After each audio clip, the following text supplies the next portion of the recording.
Hey everyone, welcome back to another quick how-to. In this video, we're going to show you how you can fix card declined in PayPal. So first, let's quickly go over some of the common reasons why your card might be declined on PayPal. So it could be something as simple as not having enough funds in your account or your card details being entered incorrectly. Sometimes your bank might block the transaction for security reasons. Knowing the cause is the first step to fixing it. Now, let's get into the solution.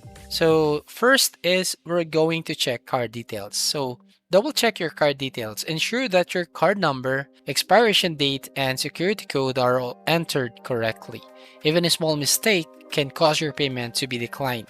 Number two is you'll then need to verify sufficient funds. So make sure you have enough money in your account to cover the payment. If not, you can either add funds to your card or use a different payment method. Number three is the update expired card. So if your card is expired, you'll need to update it with your new card details. So you just need to go to your PayPal account and then remove the expired card and add the new one. So if you want to update your card details in PayPal, you just have to click on the wallet section and then select the card you want to update and enter the new information. Now the fourth one is contact your bank. So sometimes your bank might block a transaction or security reasons.